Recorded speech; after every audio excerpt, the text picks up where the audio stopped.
music, color, and excitement. Who doesn't enjoy a football game? That is, if you're one of the lucky ones who can get in.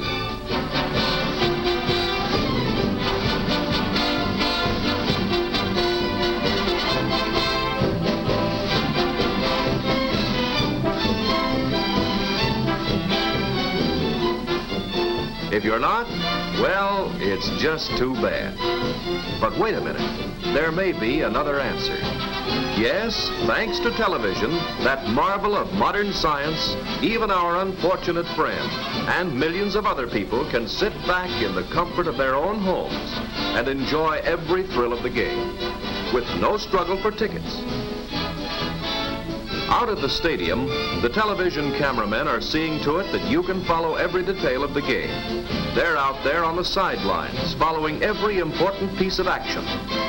Cables connect the cameras with the mobile units which are parked outside the stadium.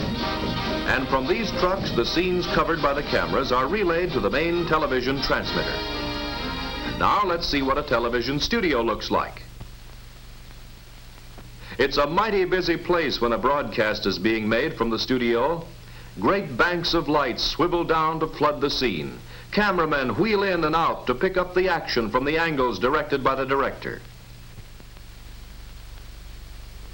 To keep the action continuous while the costumes are changed and while different sets are being readied, or to show an action which could not take place on a small stage, portions of some broadcasts are made by projecting prepared motion picture film right into a television camera.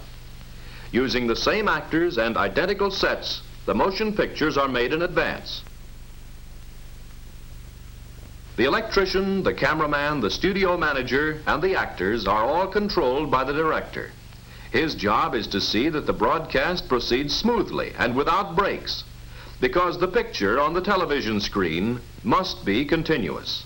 Camera 1, move in close on the girl. Television and motion pictures are alike because in both a series of still pictures is flashed rapidly before your eyes, so rapidly that the memory of each picture lingers long enough so that it blends with the next picture and the object of the picture appears to move. And now let's see what makes a picture a picture. Look closely at this one. Closer still. Let's use a magnifying glass. Here we see that the picture is really made up of thousands of tiny dots arranged very close together. But normally our eyes don't notice the dots, especially when the picture is being moved. This fact helps to make television and motion pictures possible. Television is simply a way of sending these dots from a transmitting station and putting them together to make a picture on the screen of a receiving set. Here's the way it works. Inside the television camera is a magic electric eye called the iconoscope, one of the most important parts of which is this sensitive plate called a mosaic. It is a rectangular piece of mica covered with billions of tiny photoelectric cells arranged something like this. The scenes being televised go through the camera lens and fall on the photoelectric cells. Some of the cells receive lots of light, others very little. Each cell, according to how much light it gets, builds up a corresponding electrical charge. These charges collectively make up an electrical image on the mosaic. These cells with their electrical charges are scanned by a stream of electrons. The scanning beam skips every other line and returns to scan the remainder of the picture, completing 30 pictures a second. Each picture is composed of 525 individual scanning lines. An electrical impulse is released each time this stream covers a group of the photoelectric cells. Each separate impulse travels from the sensitive plate of the iconoscope in sequence over wires to the transmitting station, where it is then sent out into space to be picked up by aerials connected to television receivers.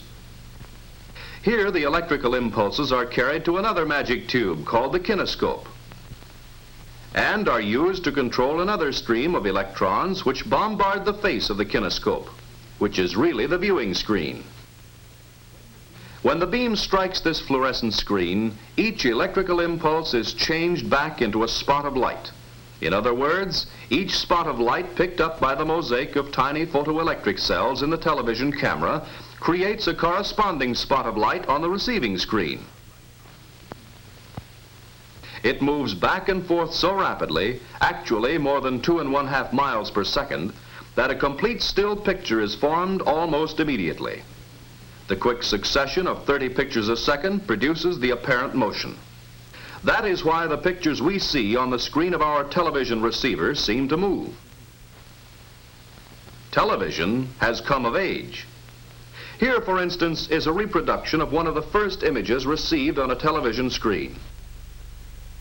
Compare that crude picture with these of today, and you can judge for yourself how far along the road to perfection television has traveled. It is bringing entertainment to millions, and through its magic, we are able to enjoy a combination of radio, motion pictures, and the stage. Actually, some television patents were issued several years before the first automobile was built. But because of many technical difficulties that had to be overcome, its development was much slower. Just as the modern automobile is the result of years of research, scientific engineering, and testing by countless miles of actual use, television is the result of endless experiments and new discoveries by patient scientists toiling in their laboratories. It has been developed just as the easy riding qualities of today's automobiles were developed by progress through constant improvement.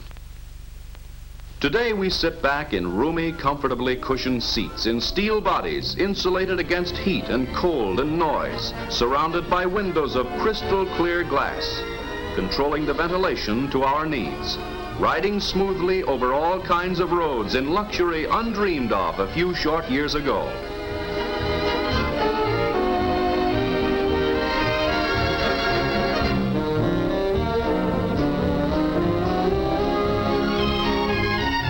Of course, television isn't yet ready to perform miracles like this, but who knows what the future holds.